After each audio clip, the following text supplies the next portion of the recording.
Ethan Caldwell stood like a monument to success in the heart of Manhattan, where the lights never dim and ambition never sleeps. At 38, he was a white American, the CEO of Caldwell Tech, a multi-billion-dollar tech empire specializing in data security and artificial intelligence. His penthouse, perched atop a gleaming glass tower, symbolized power. White marble floors, minimalist furniture, and enormous windows that opened to the dazzling cityscape. But to Ethan, this place wasn't a home. It was a fortress where he controlled everything except the loneliness that quietly gnawed at him. Every day for Ethan began with machine-like precision. At 5:30 a.m., the alarm rang. He jogged on the treadmill in his private gym, sweat trailing down his chiseled face. Then came a cold shower, a cup of black coffee with no sugar, and 2 hours in front of a screen, reviewing lines of code with razor-sharp focus. Work was the only language he trusted, a place where everything could be programmed, predicted, and fixed. Shareholder meetings, keynote speeches at tech conferences, handshakes with politicians, all part of the script he had long since memorized. Ethan Caldwell wasn't just respected, he was admired, even feared. But no one truly knew him. 10 years ago, Ethan had been different. He laughed more easily and believed in things like love that couldn't be measured. He had been engaged to Claire, a passionate journalist, a woman he thought would help build a future with him. They had planned a wedding in Cape Cod, with white flowers and the sound of waves crashing. But a week before the wedding, Claire vanished, leaving a note on the kitchen counter. "I'm sorry, Ethan. I can't." No explanation. No goodbye. The platinum engagement ring lay cold beside the note, a reminder that love was an illusion. From that moment, Ethan made a vow to himself. Never again would he let his heart lead. He built invisible walls around his soul, walls as fortified as the lines of code he wrote to protect security systems. Raised in a wealthy Connecticut family, Ethan was no stranger to emotional coldness. His father, a renowned attorney, saw feelings as a weakness, while his mother, a philanthropist perfect only on the surface, rarely spent time with her son. In the Caldwell household, success was the only currency that mattered, and Ethan learned early how to meet those expectations. But the pain Claire left behind wasn't like tests or contracts. It couldn't be solved with logic or money. It left a scar that made him believe that opening his heart was an invitation to betrayal. Now, Ethan lived like a man outside the world in his silent penthouse. He avoided social gatherings, rejected dating invitations, and kept even his closest associates at arm's length. Mark's assistant was the only one allowed into this private space, but only to deliver reports or coordinate the calendar. Every evening, Ethan stood by the window, gazing down at Manhattan. The lights from the skyscrapers twinkled like imprisoned stars, beautiful but distant. He often poured himself a glass of bourbon, not to drink, but to hold, as if its presence could fill the hollow space within him. Lately, a strange feeling had begun to creep in. It wasn't sadness, unease, as if his life were too perfect to be truly alive. For all its luxury, the penthouse felt more like a museum than a home. The abstract paintings on the walls, chosen by an interior designer, said nothing about him. The rare book collection in his library, worth a fortune, was rarely touched. Even the echo of his footsteps on the marble floor seemed too loud, too alone. One morning, as the sunrise painted the sky gold, Ethan stood before the mirror, shaving with his usual precision. But when he looked into his eyes, he saw a stranger. "What are you doing with your life?" he asked himself, the voice a whisper in his mind. There was no answer, but the question clung to him, like a broken line of code he couldn't debug. He put on his suit, knotted his tie, and stepped out of the room, ready for another day as the invincible CEO. But deep down, he knew something was cracking, and he wasn't sure whether he wanted to fix it or let it shatter. That day, Ethan didn't know fate was about to send someone into his life, a woman who would shake the walls he had built, not with force, but with sincerity and a resilient heart. Maya Johnson, a 29-year-old Black American woman, would step into that penthouse, bringing a light Ethan never expected. But that is tomorrow's story. Today, Ethan Caldwell was still a lonely man standing at the peak of the world, yet feeling as if he were falling into nothingness. The first light of dawn spread across the Manhattan sky, casting a soft, golden hue on the penthouse's windows.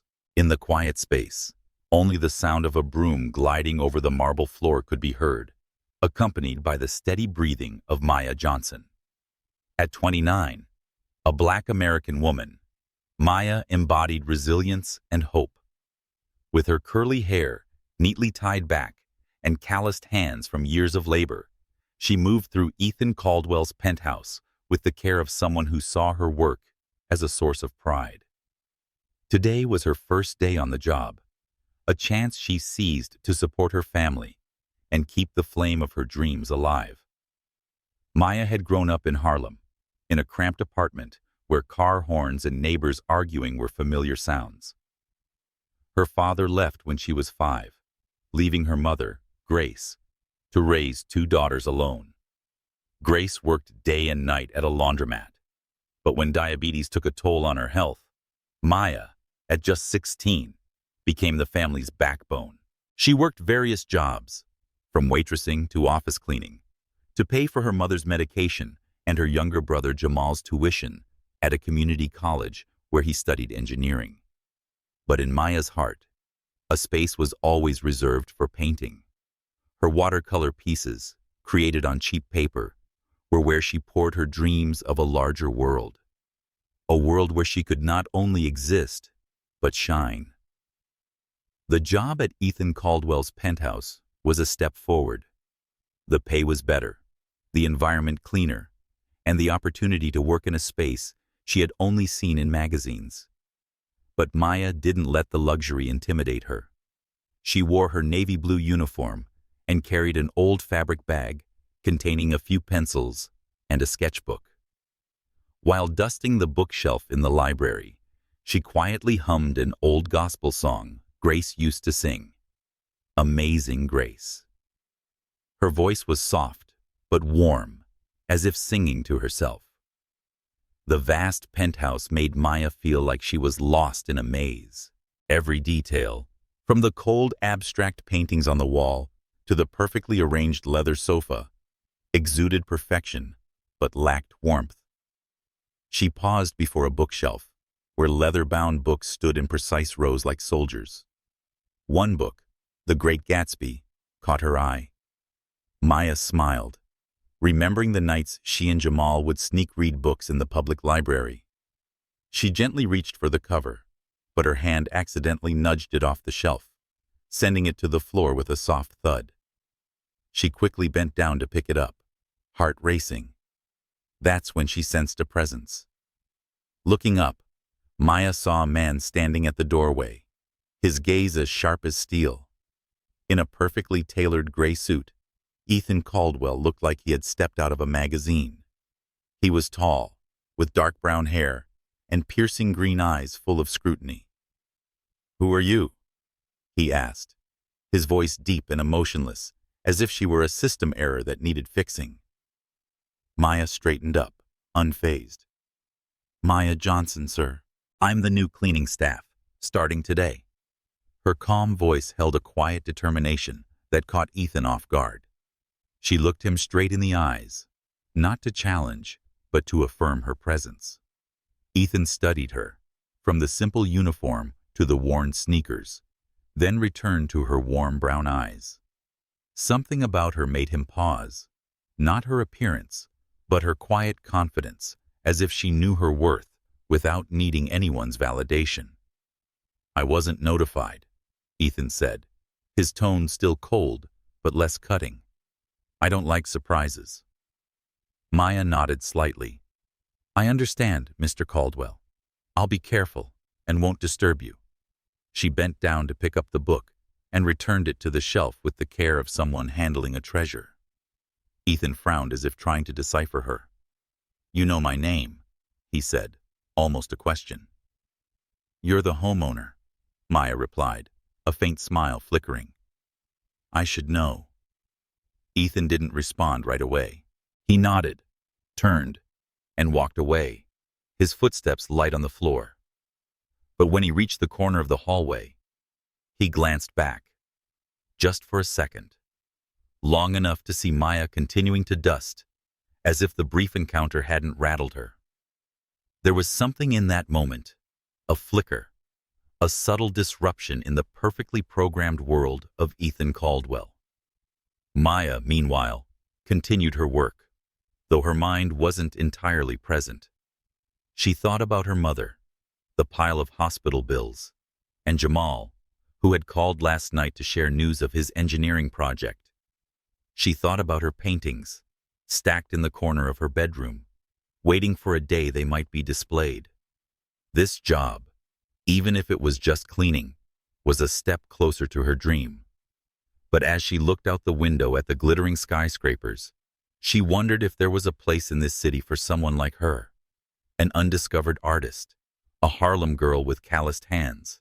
She didn't know that she had left an imprint on Ethan Caldwell's mind in that brief moment earlier, not because she dropped the book, but because of the way she stood tall, the way she met his gaze without fear, and the way her voice echoed like a melody he had never heard before. Back in his office, Ethan sat in front of his screen, but for the first time in years, he couldn't focus. The image of Maya, with her brown eyes and fleeting smile, lingered in his thoughts like a strange line of code he couldn't delete. Ethan Caldwell's penthouse, though vast and splendid, carried an emptiness that no material luxury could fill. The morning after his unexpected encounter with Maya Johnson, Ethan sat in his private office, the glow from his computer screen casting light across his chiseled face. But his mind wasn't on numbers or lines of code. The image of Maya, those steady brown eyes, the fleeting smile, and her warm voice when she said his name, lingered like a strange melody. Ethan shook his head, trying to banish the feeling. "Don't be foolish," he told himself, opening a financial report to force his focus. But deep down, he knew something had shifted, if only a small crack in the wall he had built around his heart. Ethan Caldwell wasn't someone easily shaken. Raised in Greenwich, Connecticut, in a grand but cold mansion, he had learned to suppress emotions from a young age. His father, William Caldwell, a prominent lawyer, believed love was a contract that could be terminated. His mother, Eleanor, was more occupied with charity galas than raising her son.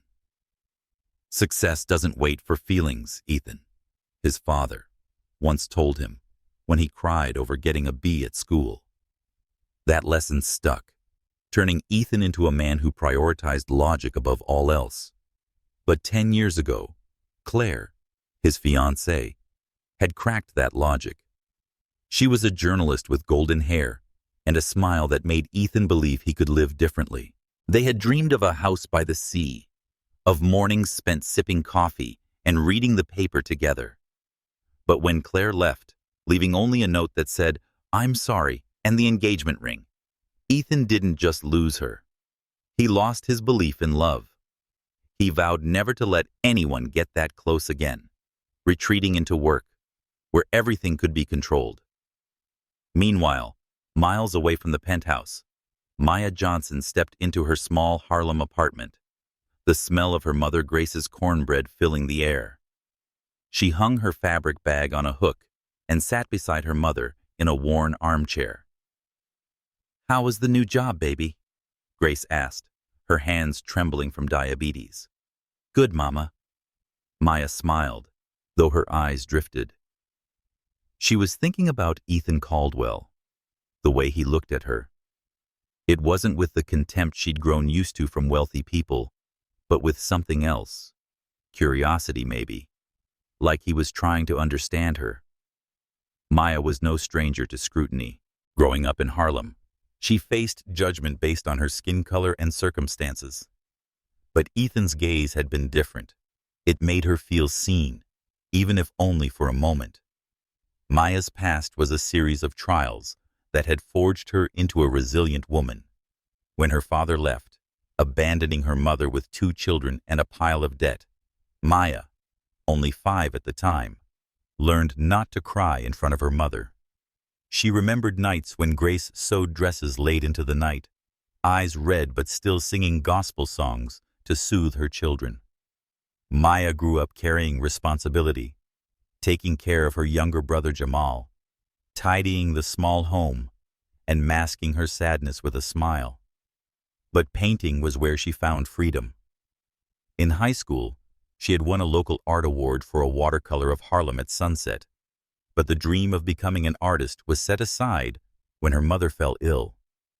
Maya worked nonstop, cleaning, serving, hustling, to pay hospital bills and Jamal's tuition.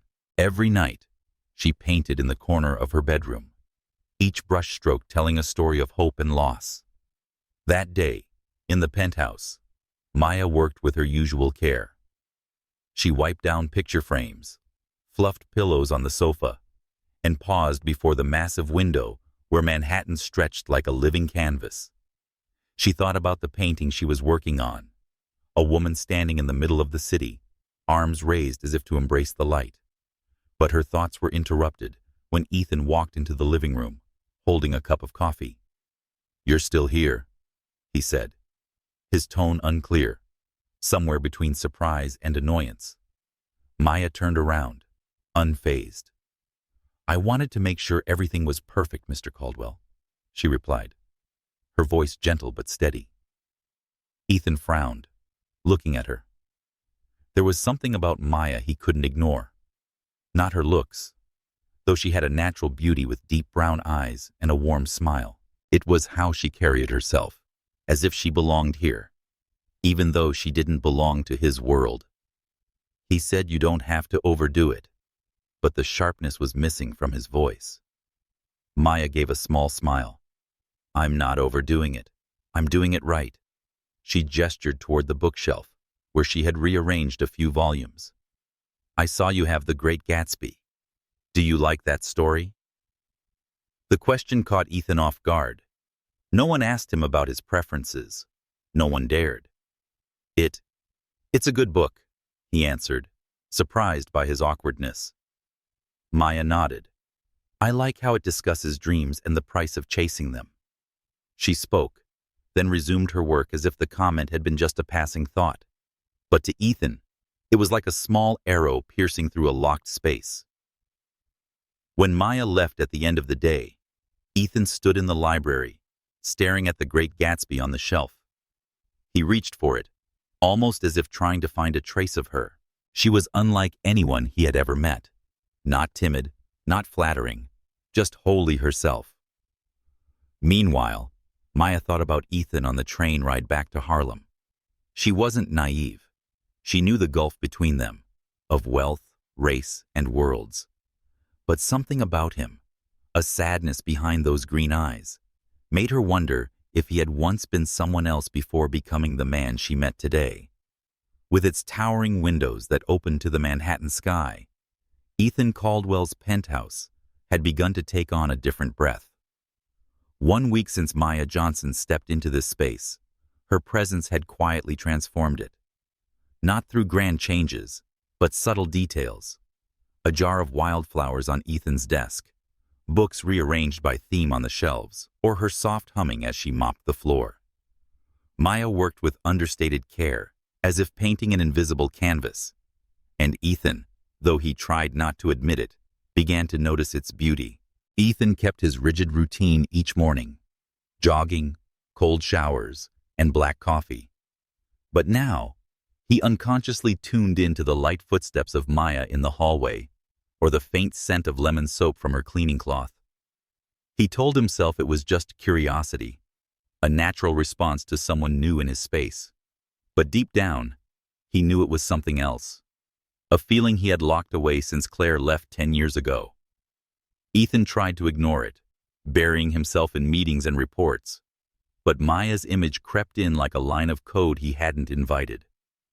Maya, meanwhile, continued her work with devotion. She didn't just clean, she cared. She sensed that the penthouse, though luxurious, lacked life.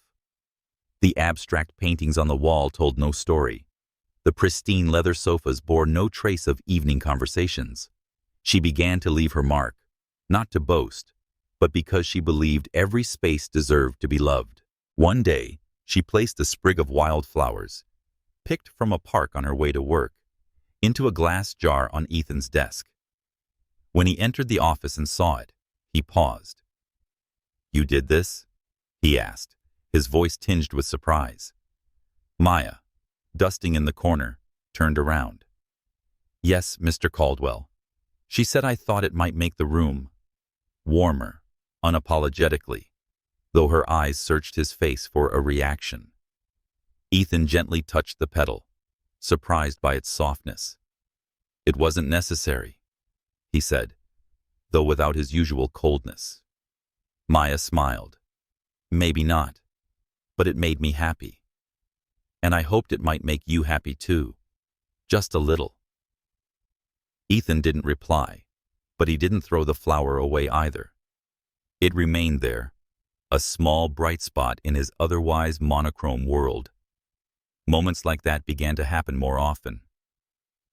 One afternoon, while Maya rearranged the bookshelves, she accidentally dropped a cleaning cloth. Just entering the room, Ethan bent down and picked it up before she could. Their hands touched, just for a second, but long enough for both to pause. "Ethan said you should be more careful," his voice lower and rougher than usual. Maya looked at him, her brown eyes twinkling with playfulness. "And you should rest, Mr. Caldwell. You work like the world will fall apart if you stop."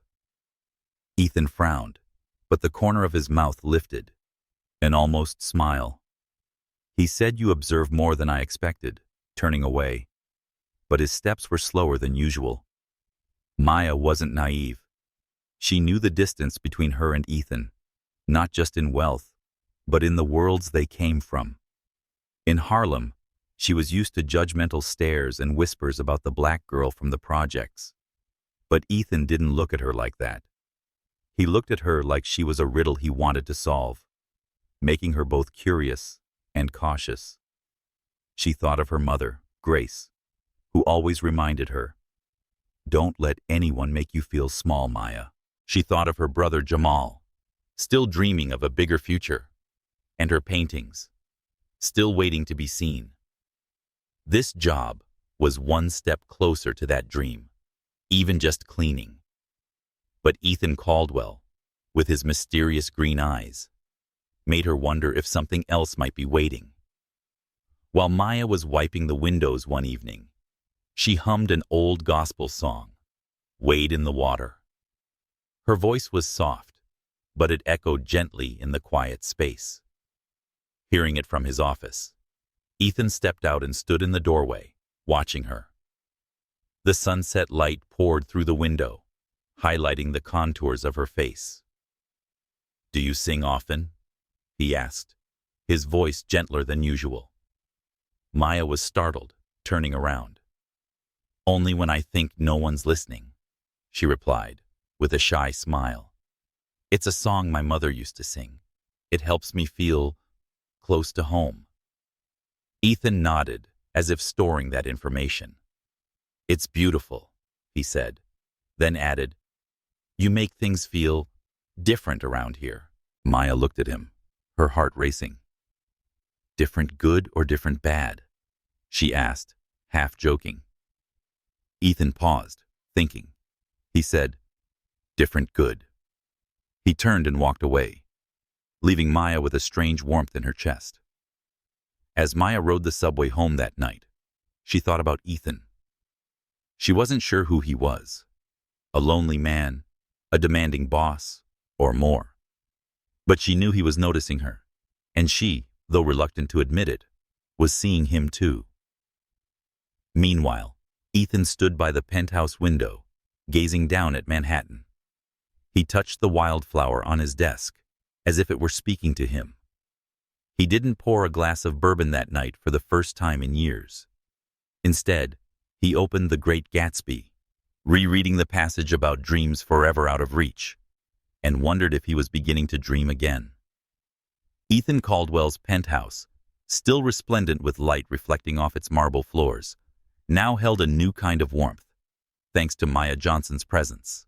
2 weeks since she started working there, the small moments between them, a fleeting smile, an unexpected remark, an accidental touch, had begun weaving into an invisible thread, pulling them closer. Once accustomed to isolation, Ethan found himself anticipating the sound of Maya's light footsteps each morning. Maya, though cautious, couldn't deny that Ethan's eyes, no longer cold but filled with curiosity, made her heart stir. But beyond the glass walls of the penthouse, the real world was far more complicated than dreams. One evening, after a long workday, Ethan noticed Maya was still there, gently wiping the picture frames in the living room. The sunset bathed her face in gold, highlighting her loose curls. "You're working late," Ethan said, walking into the room with his hands in his pockets. Maya turned and smiled. "I want everything to be perfect, Mr. Caldwell, and I don't mind staying." Ethan frowned slightly, but the corners of his mouth curved up. "Call me Ethan," he said gently. Maya blinked, surprised. "All right." "Ethan," she replied, the name sounding like a shared secret. To thank her for her dedication, Ethan offered to treat Maya to dinner at the penthouse. He said, "Just a simple meal," as if trying to downplay his awkwardness. Maya hesitated, but the sincerity in his eyes made her nod. They sat across from each other at a walnut dining table, with steak and salad prepared by Ethan's private chef. For the first time, they spoke not as employer and employee. Maya shared her love for painting, including a piece she'd done of Harlem at sunset. Ethan, usually guarded, opened up about his early startup days, coding in a cramped Brooklyn apartment. Maya said, half teasing, "I didn't think you'd ever lived like that." Ethan gave a small laugh. "I haven't always lived in a glass cage." But the moment shattered when Ethan offered to drive Maya home. As they stepped off of the elevator into the lobby, the security guard, a middle-aged man, gave them a pointed look. He said, "Good evening, Mr. Caldwell," but his gaze lingered on Maya as if she didn't belong. Maya tightened her grip on her fabric bag, feeling the familiar sting of judgment. Ethan noticed but said nothing. He opened the car door for her. Neither of them spoke on the ride back to Harlem, but the air was heavier than usual. The next morning, at Caldwell Tech, Ethan's assistant, Mark, walked in with a stack of documents and a warning. "Sir, I don't mean to interfere, but people are starting to talk," Mark said quietly. Ethan frowned. "Talk about what?" Mark hesitated. "About the cleaning woman. Some employees saw you giving her a ride last night. They think it could affect the company's image. You know, a single CEO, an employee, and she's not exactly like us." Ethan stiffened, his gaze sharp. "Not like us?" "What exactly do you mean, Mark?" Mark faltered. "I mean, she's from Harlem. You know what I mean." Ethan cut him off. "She works hard and deserves respect. My personal life is no one's business." Mark nodded, but his eyes said the issue wasn't over. In Harlem, Maya faced questions of her own. When she told her mother, Grace, about dinner with Ethan, Grace frowned. "Be careful, Maya," she said, hands clasped tightly on the armrest.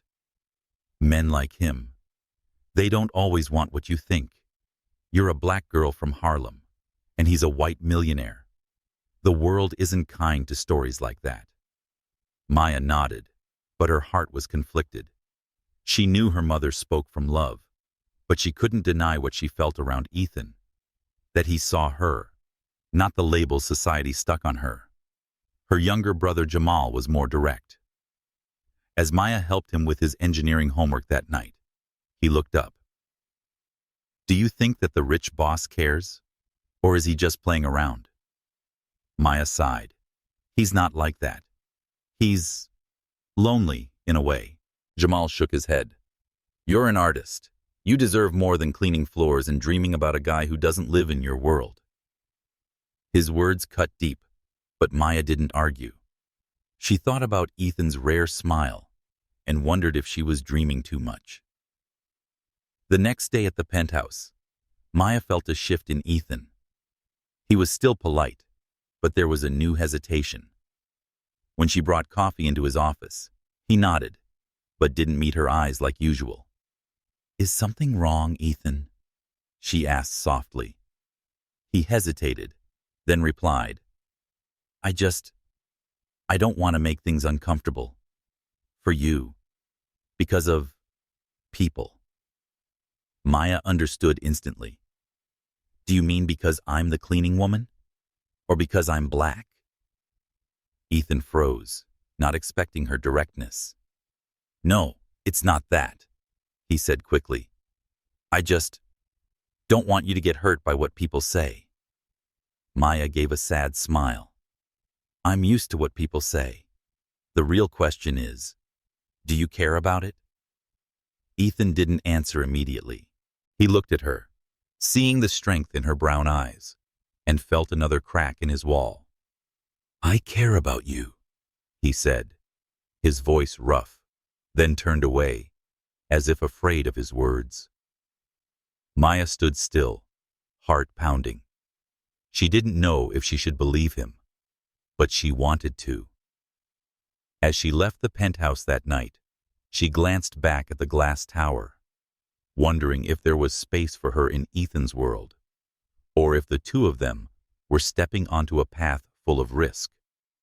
The lights of Manhattan's skyscrapers blinked like imprisoned stars, reflecting through the large penthouse windows. It had been 3 weeks since Maya Johnson began working for Ethan Caldwell, and the once cold space now carried a warmth that defied description. The wildflowers on the table, the carefully arranged books, and Maya's soft gospel humming had quietly infused every corner, softening the sharp edges of Ethan's world. But with growing closeness came the awareness of an invisible boundary, a line drawn by prejudice, responsibility, and the fear of getting hurt.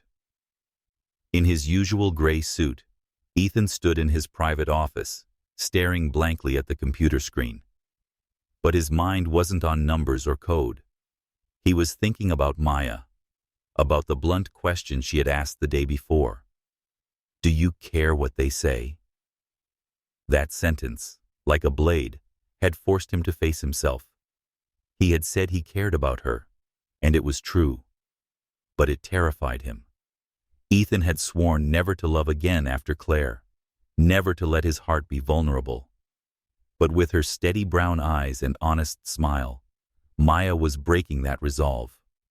He told himself to keep his distance, but he wanted to draw closer each time he saw her. Maya, meanwhile, carried out her tasks with her usual care, but her heart was restless. She wiped the picture frames in the library, quietly humming Amazing Grace to calm the storm inside her. She knew she was drawn to Ethan, not for his wealth or power, but for the loneliness behind his green eyes. But she also knew the world wouldn't welcome a story like theirs. Her mother, Grace, had warned her about men like Ethan. Her brother Jamal had called him a millionaire who doesn't belong to your world. And the judgmental look from the building's security guard still haunted her. Yet when Ethan looked at her, she felt seen, not as a maid, but as Maya, a woman, an artist, a person. That evening, Maya stayed late to finish rearranging the bookshelves.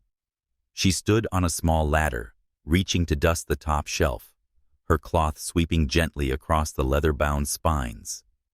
The desk lamp cast a glow on her face, highlighting her features. Ethan, just back from a late meeting, stepped into the library.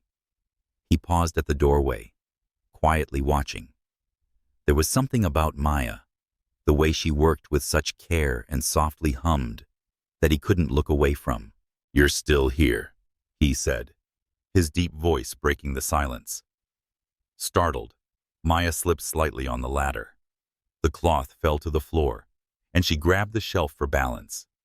Ethan rushed forward, placing his hand on the ladder to steady it. "Careful," he said, voice rough, his hand instinctively resting on her waist. Gentle, but firm. Maya looked down, her breathing slowing. "Thank you," she whispered, then stepped down one rung closer to him. The distance between them shrank. The air felt thicker. "Ethan said you're working too late," his eyes never leaving hers. Maya smiled, a shy, playful smile. "And you work like sleep isn't a requirement, Ethan." Her use of his name hung in the air like an invitation. He inhaled, trying to stay rational. "You're always watching me," he said, his voice lower now. Maya tilted her head. "Only when you let me see." She stepped down the last rung, now only inches from him. Their eyes locked, and in that moment, the walls Ethan had spent years building seemed to melt. He leaned in slowly, as if silently asking a question. Maya didn't pull away. She closed her eyes, her breath trembling, and their lips met. The kiss wasn't rushed or desperate. Like a whisper, it was soft, yet carried an undercurrent of quiet fire.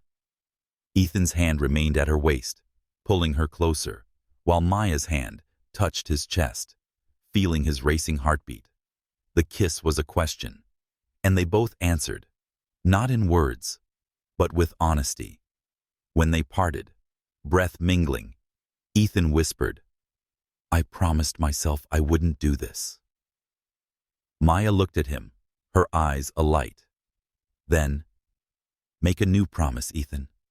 Promise you won't run from this." Her words cut through him like a blade, slicing past his defenses. Ethan stepped back, his hand falling away, but his gaze never did. "You don't understand, Maya. I'm not good at this." Maya gave a sad smile. "No one's good at it, but we can learn." She picked up the cloth and returned to work, but her heart pounded. She knew that kiss had changed everything, and she was afraid. Not of Ethan, but of what the world might do to them. Ethan returned to his office and sat down, his hands trembling slightly. That kiss had broken his vow, but also made him feel alive. He thought of Claire, of the pain she left behind, and wondered if he was brave enough to open his heart again. Meanwhile, on the train ride back to Harlem, Maya touched her lips, Ethan's warmth still lingering. She thought of her mother, Jamal, and her paintings waiting in the corner of her room, and wondered if she was risking too much. But as the train passed through the city's shimmering lights, she knew that she wasn't ready to turn back despite the risk. Ethan Caldwell's penthouse, with its glass walls reflecting the lights of Manhattan, was no longer just a sanctuary. It had become the quiet cradle of a blooming love. Since their first kiss in the library, Ethan and Maya had entered a new phase, where moments of closeness became the rhythm of their days. They never spoke of the kiss, but it lived in their glances, the deliberate brushes of hands, and the growing ease they found in each other's presence. Yet the world was watching beyond those walls, and the whispers were spreading, heavy with prejudice and doubt. Ethan, though still carrying the calm facade of a CEO, had begun to change. He noticed the minor things about Maya, the careful way she folded napkins, the way she smiled when she saw a new painting in the living room, or the gentle gospel she hummed when she thought no one was listening. One day, he quietly left a box of high-quality paints on her work desk, along with a note, "For your paintings." When Maya found it, she touched the box with trembling fingers. Her heart beat faster. She sought Ethan in his office, her eyes lit with surprise. "Thank you," she said, her voice soft and shaken. "But why?" Ethan shrugged, masking his awkwardness. "I want to see you paint. I think the world needs to see your art." Maya smiled, and in that moment, she felt like she wasn't just a maid in his eyes. Maya also left her mark on Ethan. She slipped small sketches into his office, a corner of Harlem at sunset, a single wildflower in bloom. Ethan kept them in a drawer like treasures. When Maya brought him coffee one evening, he pulled out a sketch. "When did you draw this?" he asked. Maya blushed. "When you weren't looking," she replied, half joking. Ethan looked at her, his gaze soft. "I'm always looking, Maya." Those words left her still, and when she left the room, she felt a warmth bloom inside her, alongside a fear that this happiness was too fragile. But the outside world would not leave them in peace. At Caldwell Tech, rumors of a relationship between Ethan and Maya spread quickly. One morning, Ethan's assistant, Mark, walked into his office with a tabloid. The headline screamed, "Billionaire Bachelor and the Maid. Secret or Scandal?" The article didn't name Maya, but described a black woman from Harlem who had supposedly caused Ethan to lose control. Mark set the paper down, his voice tense. "Sir, this is getting out of hand. The shareholders are asking questions. They're concerned about the company's image." Ethan clenched his fists, his eyes sharp. "They have no right to interfere in my life." Mark sighed. "They think they do, especially when she's not who they expect for someone like you." Ethan understood what Mark meant, the divide between class and race. He had seen the judgmental glances from staff and heard the murmurs in boardrooms. But he didn't care, or at least, he told himself that. He thought of Maya, her smile, and he knew she was worth any criticism. "Let them talk," he told Mark. "I'll handle it." But when Mark left, Ethan turned to the window, a sinking feeling in his chest. A storm was coming. In Harlem, Maya faced her pressures. One evening, as she helped her mother Grace prepare dinner, Grace took her hand. "You talk about Mr. Caldwell more than before," she said gently, with concern. "Are you sure he's serious? Or is this just a rich man's distraction?" Maya shook her head. "Mom, he's not like that. He cares about me. Truly." Grace frowned. "You're a black woman, Maya.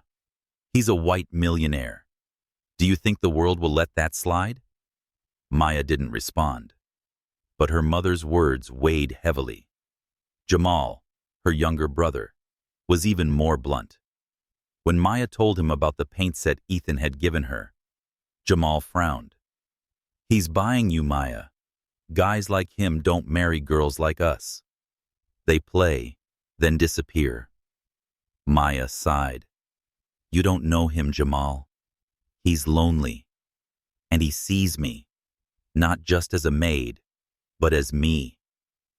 Jamal shook his head. "You're too naive.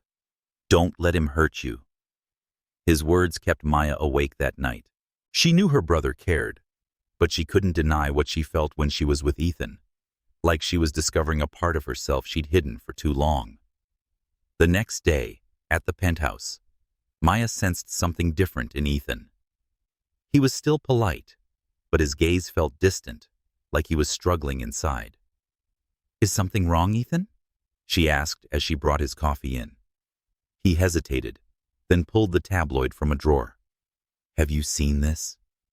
Maya looked at the headline, her heart sinking. "I don't care what they say," she said firmly. "But do you?" Ethan looked at her, torn. I don't want you to be hurt because of me." Maya stepped closer, her fingers gently touching his hand. "I'm stronger than you think. The real question is, Are you strong enough to stand beside me? Her words felt like a challenge, and Ethan's heart pounded.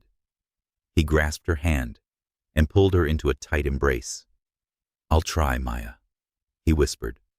I promise. At that moment, they stood there, surrounded by the Manhattan skyline, as if the world outside didn't exist. But both knew the storm was coming, and they would have to face it together. Ethan Caldwell's penthouse, where Manhattan's lights glittered through glass walls, had become a sanctuary of wealth and love, quietly blooming between him and Maya Johnson. The tender gestures, the paint set Ethan gave her, the sketches Maya left for him, had transformed the once cold space into something warmer, a place where both found comfort in each other. But love, no matter how powerful, couldn't shield them from the challenges of the outside world. And now, an unexpected opportunity was about to place them at a painful crossroads. Dressed in her familiar navy blue uniform, Maya worked with her usual care, but her mind was elsewhere. Early that morning, checking her email on her old phone, she received a message from the International Artist Residency Committee. Congratulations, Maya Johnson. You have been selected for the 12-month artist residency in Paris. All expenses covered.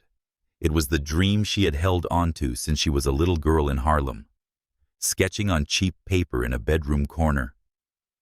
This program wasn't just a chance to learn from master painters. It was a door into the art world, a path to make her name known finally.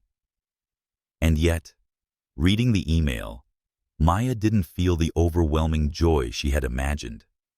Instead, her heart sank, because Paris meant leaving Ethan, leaving the love she had just begun to trust. She slipped the phone into her pocket, trying to focus on her tasks. She polished the dining table and reorganized books in the library, but the thought of Paris clung to her like a shadow. She thought of her mother, Grace, who always said, "You must take your chances, Maya. Don't let Harlem hold you back." She thought of her brother Jamal, and how proud he had been when she won the school art prize. But then she thought of Ethan, his rare smile, tight embrace in his office, and promise to stand beside her. How could she leave when she found a place that felt like home? But how could she give up a dream for which she had sacrificed so much? Ethan, meanwhile, sensed the shift in her. Maya still smiled, still hummed her gospel tunes, but her eyes had grown distant, as if she were somewhere else. One afternoon, when Maya brought him coffee, Ethan took her hand and gently pulled her into the chair across from him. "What's going on, Maya?" he asked, his voice low but caring. Maya hesitated, fingers twisting in her lap. She said, "I've just been thinking about the future," avoiding his eyes. Ethan frowned. "Our future?" Maya nodded, but said no more. She wasn't ready to tell him about Paris. Not yet. She wasn't prepared to face the decision between love and the dream she had chased for years. That night, Maya accidentally left her phone on the table in the living room as she left. While checking emails nearby, Ethan noticed the screen light up with a notification from the residency. Curious, he picked up the phone, and his heart dropped as he read the email. Paris. 12 months. She had been accepted, and she hadn't told him.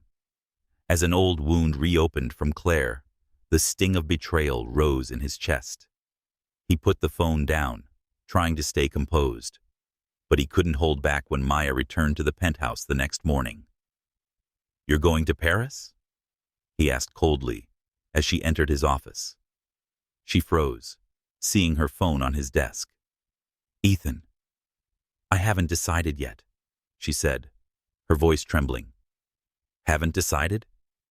Ethan stood, stepping closer. "You didn't tell me, Maya. Were you planning to leave without saying a word?" Maya shook her head, tears welling in her eyes. "I wasn't hiding it. I didn't know how to tell you. This has been my dream forever. But I don't want to lose you either."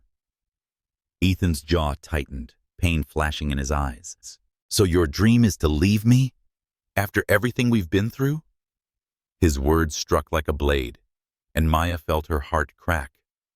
It's not like that, she said, her voice breaking. I love you, Ethan, but I also love myself. I've sacrificed so much, and this chance, it's everything I ever wanted before I met you. Ethan took a step back, her words hitting him like a blow. So I'm not enough? He asked, his voice hoarse. Maya cried. You are enough. But if I give up this dream, I'm afraid I won't be me anymore. The silence between them was heavy, like the air before a storm. Ethan turned away, staring out the window at the soulless Manhattan lights. You have to choose, Maya, he said without looking at her. But don't expect me to stand here and watch you walk away. Maya wiped her tears, trying to speak. Ethan, we can talk about this. But he cut her off. I need time. She nodded and left the office, her heart feeling like it was shattering into pieces. On the train ride back to Harlem, Maya clutched her canvas bag, tears falling silently. She thought of Paris, its cobblestone streets and art galleries she had long dreamed of. But then she thought of Ethan, how he held her hand and saw her, and wondered if she could live without him. At the penthouse, Ethan sat alone, staring at one of Maya's sketches in his drawer. He remembered their kiss, the promise to stand by her, but the fear of being abandoned again. The echo of Claire's departure blurred his thoughts. Now, both stood at a crossroads, and neither of them knew if their love was strong enough to survive what came next.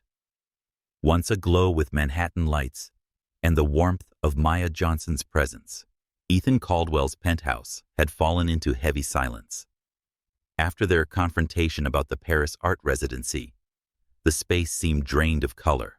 Maya, heartbroken, had walked out of Ethan's office, his chilling words, "Don't expect me to stand here and watch you leave," echoing in her mind. Ethan stood by the window, staring blankly at the city below, torn between the pain of betrayal and the love he couldn't deny. Though deeply in love, the two now found themselves separated by misunderstanding, fear, and the threat of losing themselves. Maya stepped out of the glass tower, the chill of Manhattan air slapping her face like a reminder of reality.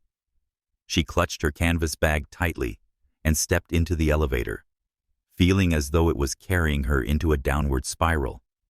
She didn't look back, though some hoped Ethan would come running after her.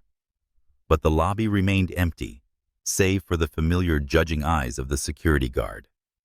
On the train ride back to Harlem, Maya curled up in her seat, tears falling silently. She thought of Paris, its cobblestone streets, the art galleries she had dreamed of. But that dream now faded behind Ethan's face, behind his embrace, behind the kiss that had changed everything. She wondered if she had been wrong not to tell him sooner, or if he was mistaken for not listening. Maya sat beside her mother, Grace, in a worn-out armchair in her small apartment. "What's wrong, Maya?" Grace asked gently, worry in her voice. Maya told her everything, about Paris, Ethan, and the argument. Grace took her hand. "You have to choose what gives you peace, sweetheart. Love is precious, but you have to love yourself too." Maya nodded, but inside, her mind was tangled like a thread. She pulled out the last sketch she had left for Ethan, a view of the penthouse under the sunset, and held it close as if it were the final piece of a shattered happiness. At the penthouse, Ethan sank into grief. He ignored his strict 5:30 routine, left his coffee to grow cold, and let work emails pile up. He sat in the library, staring at the books Maya had once arranged, at the wilted wildflowers that now drooped in their glass. He opened the drawer and pulled out her collection of sketches. Harlem, wildflowers, corners of Manhattan. Each brushstroke was a reminder of her smile, of the way she had made him feel alive again. But the fear of being left, the scar Claire had left, kept him from forgiving. She'll leave, just like Claire, he told himself. But the words didn't soothe the pain. Days passed. Maya didn't return to the penthouse. She took a few days off, telling the housekeeper she needed time. She tried to paint at home, but every stroke pulled her back to Ethan. She painted him. Those lonely green eyes, those clenched hands holding on to something about to slip away. Jamal, her younger brother, noticed her silence. "You don't need him, Maya," he said sharply. "He doesn't understand you." Maya shook her head. "It's not that he doesn't understand, Jamal. He's afraid, and maybe I am too." Jamal wrapped her in a hug, and for a moment, Maya found a sliver of comfort. But it wasn't enough to fill the void Ethan had left.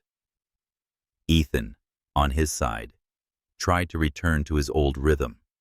He wore suits and attended meetings, but none of it meant anything. Walking through the living room one evening, he spotted the cleaning cloth Maya had once dropped. It still lay folded on the sofa.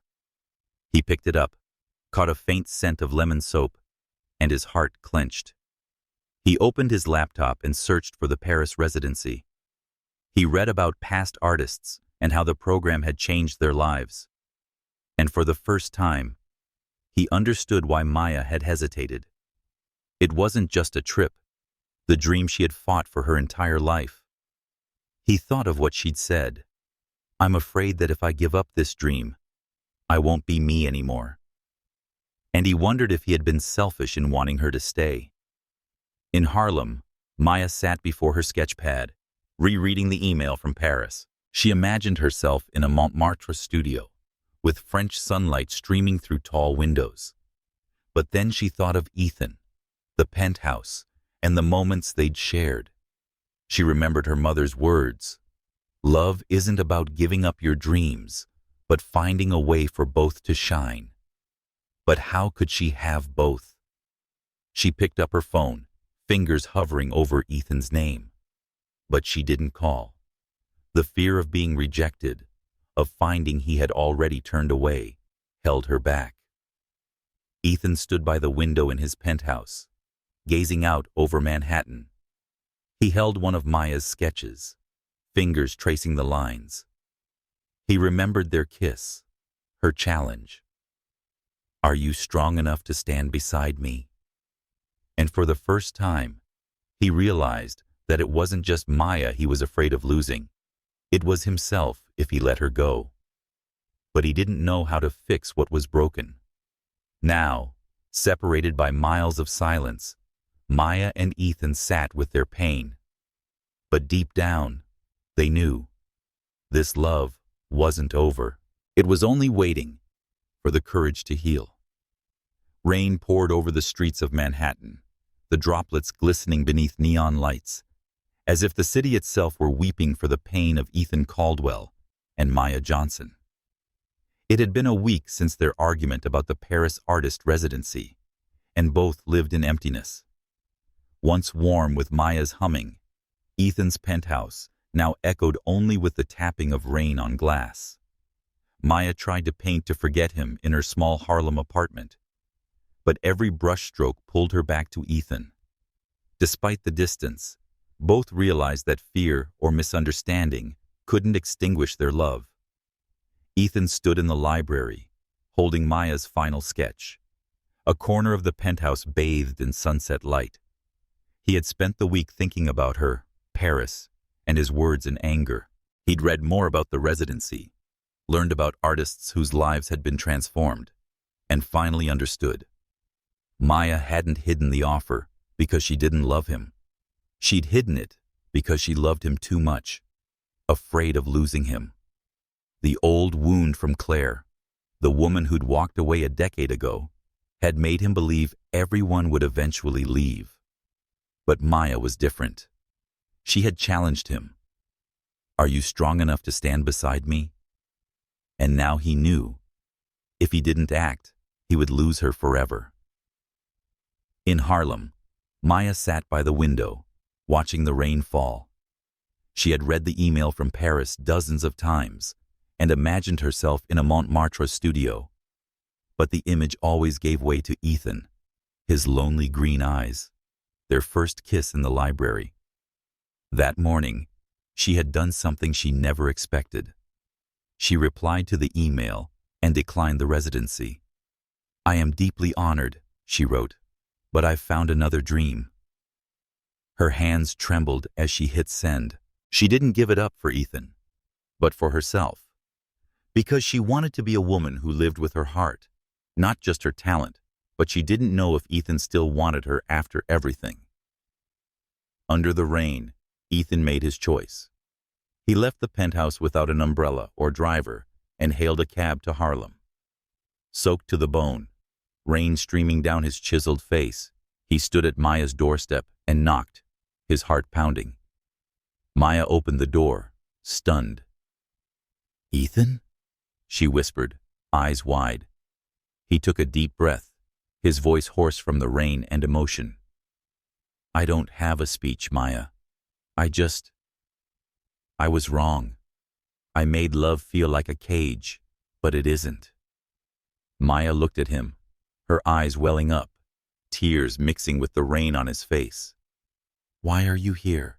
she asked, her voice trembling. He stepped forward, closer, his eyes never leaving hers. "Because I love you, and I don't want to live in a world without you." Maya shook her head, tears falling. "I turned down Paris, Ethan, this morning. Not for you, for me, because I want a life where I can be myself, with you. But I was afraid you didn't like that anymore." Ethan froze, then reached for her hand, pulling her into a tight embrace beneath the downpour. "I want that, Maya. I like all of it. You, your dreams, our future." He pulled back just enough to look her in the eyes. "If you still want to go to Paris, I'll support you. I'll write you letters daily and wait for you to come home. But if you stay, I promise I'll never make you feel like you have to choose between me and yourself." Maya cried, but this time it was from joy. "I'm not going anywhere," she whispered. "I chose us." They stood in the rain, holding each other like the world had vanished. The downpour washed away the pain, the fear, the misunderstandings, leaving behind a love stronger than ever.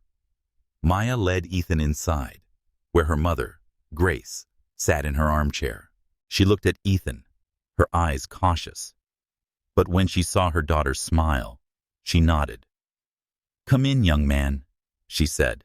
"The tea's still warm." Ethan smiled, feeling, for the first time, welcomed into a real home.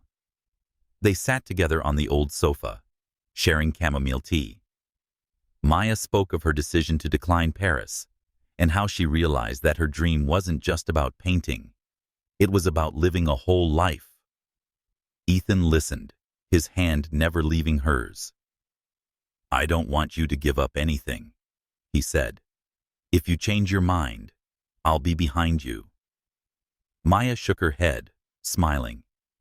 "I'm not changing my mind. I've found home, Ethan, not in Paris, here, with you." When the rain stopped, Ethan and Maya stepped outside, hand in hand, unfazed by the puddles on the sidewalk. They walked through Harlem's glowing streets, neon reflections shimmering on wet pavement. For the first time, Manhattan no longer felt cold and distant. It was where they would build a future together. They didn't say much. They didn't need to. Their silence was understanding. Their footsteps were a promise. And their love, finally, had found its way through the storm. Ethan Caldwell's penthouse, with its glass walls opening onto the radiant lights of Manhattan, was now a place filled with love and hope. After their reconciliation in the Harlem rain, Ethan and Maya had found their way back to each other, stronger than ever. In the following days, they rebuilt trust through long conversations over coffee, quiet hand-holding, and smiles that needed no words. But both knew that their intense love still required a commitment to anchor them against the world's storms outside. And for the first time in his life, Ethan felt ready to step into a future he once thought impossible. One evening, with golden sunset light washing over the penthouse, Maya stood in the living room, gently cleaning a picture frame with her usual care. She had returned to work, but she was no longer just a housekeeper. She was part of Ethan's world now, and he was part of hers. Ethan walked in, not in his usual suit, but in a simple blue shirt, holding a cup of coffee. "You still make everything perfect," he said softly, a brief smile on his lips. Maya turned and smiled. "Someone has to keep this place in order, Ethan." He stepped closer, his gaze tender. "I wasn't talking about the room. I meant us." Maya blinked, her heart quickening. She sensed the seriousness in his voice, but she wasn't prepared for what came next. Ethan took a deep breath and pulled a small piece of paper from his shirt pocket. Not a ring or velvet box, but a sketch Maya had drawn. It was of the two of them, hand in hand, beneath a sunset. "When did you draw this?" he asked, his voice low and husky. Maya blushed. "A while ago, when I was imagining us. It's a someday kind of dream." Ethan looked at her, his eyes bright. "Well, someday is today, Maya." Without warning, he dropped to one knee and took her hand. Maya covered her mouth, tears already rising. "Ethan," she whispered, stunned. He smiled, his voice trembling, yet sure. "I don't have a ring. Not yet. Because I want you to choose it. I want everything we build to be ours. But I do have a promise. I promise to love you on ordinary and extraordinary days when you're painting masterpieces or folding napkins. I promise to stand beside you no matter what the world says or what we face. Maya Johnson. Will you marry me?"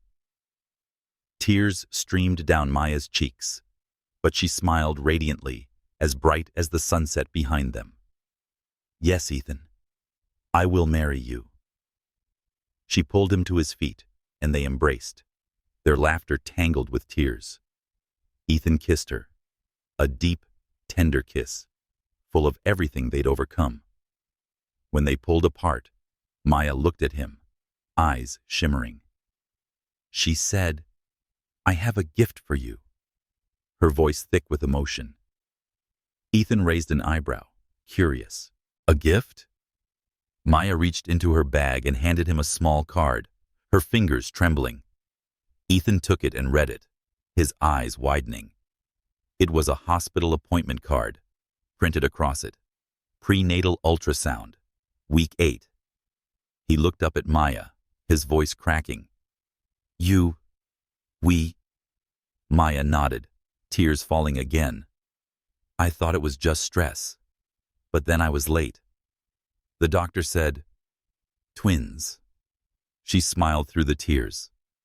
"2 babies, Ethan. Our 2 little miracles." Ethan stood frozen, then burst into laughter, a joyful sound he never thought he'd make. He pulled Maya into his arms, holding her so tightly she joked, "Careful, you're going to squish the babies." He kissed her forehead, tears running down his face. "I thought I'd be alone forever," he whispered. "And now I have you, and 2 children. Maya, you've given me the whole world." Maya rested her head against his chest, listening to his heartbeat. "We gave it to each other," she said, "and I can't wait to build it with you." They sat on the couch, hand in hand, talking about the future. Maya told him she had declined the Paris residency, not out of pressure, but because her dream had shifted. It wasn't just about painting anymore. It was about living a whole life with the man she loved. Ethan promised to support her art, even offering to turn a room in the penthouse into a studio. "I want our kids to grow up surrounded by their mother's paintings," he said, and Maya laughed, tears of joy in her eyes. They stood by the window as night fell, looking out over Manhattan. The city lights no longer felt distant to Ethan. They were part of the future he now shared with Maya. She leaned against his shoulder and whispered, "We're going to be a family, Ethan." He kissed her hair.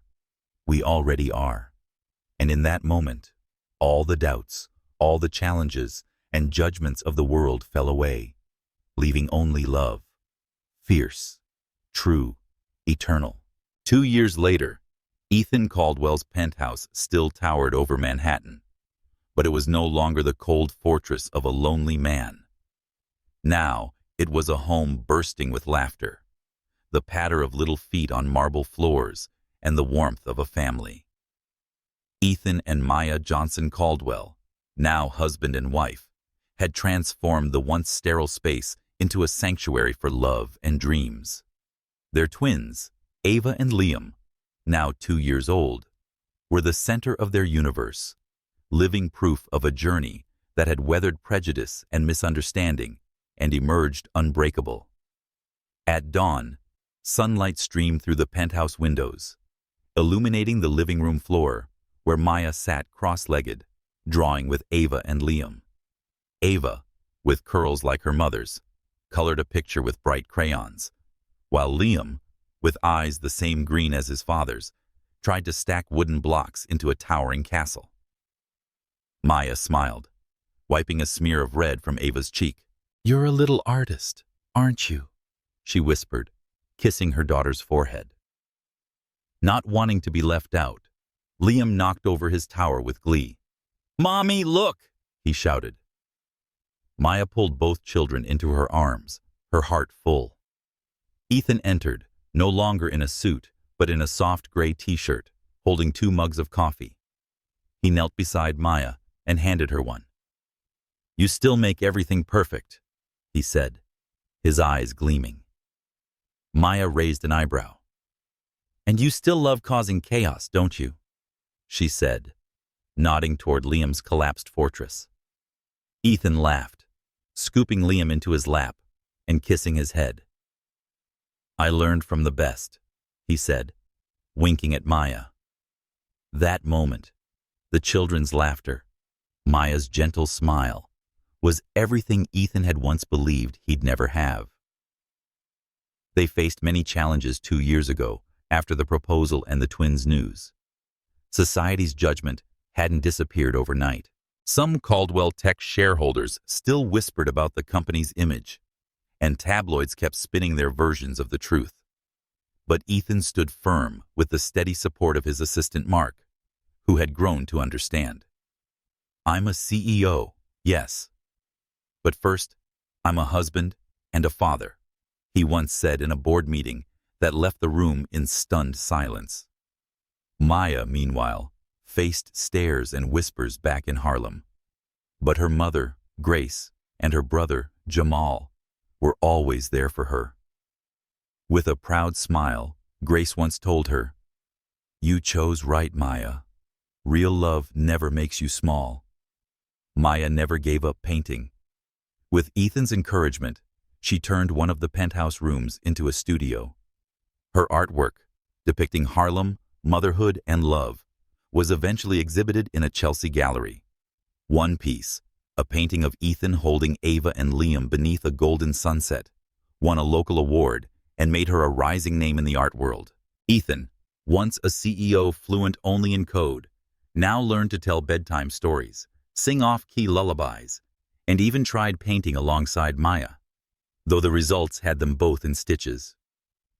One evening, after putting Ava and Liam to bed, Ethan and Maya sat by the tall windows, looking out over Manhattan. A mug of chamomile tea steamed between them. It sent a quiet reminder of their rain-soaked reconciliation in Harlem. "I used to look out here and see nothing but emptiness," Ethan said, his voice low. Maya squeezed his hand. "And now?" He turned to her, his eyes tender. "Now, I see us. You, Ava, Liam, and a future worth living for. Maya smiled and rested her head on his shoulder. I used to think love was a destination. Turns out, it's the home we build. They stood and tiptoed into the twins' room. Ava and Liam slept soundly, their small hands clutching blankets, curls resting gently on their pillows. Ethan adjusted Liam's cover, while Maya brushed a lock of hair from Ava's forehead. "They're our legacy," Ethan whispered. Maya nodded. "Not money or fame, but the love we leave behind." Hand in hand, they stood there, surrounded by the quiet peace of a family built not on perfection, but on healing and strength. Years from now, when Ava and Liam ask how their parents met, Ethan and Maya will smile and tell them the story of a lonely CEO and a resilient artist, of battles fought against judgment, of a first kiss in a library, and how love taught them not just to survive, but to shine. They'll say that love doesn't save you, it strengthens you, and that their home, born from broken pieces, became something timeless, a legacy of love that will never fade.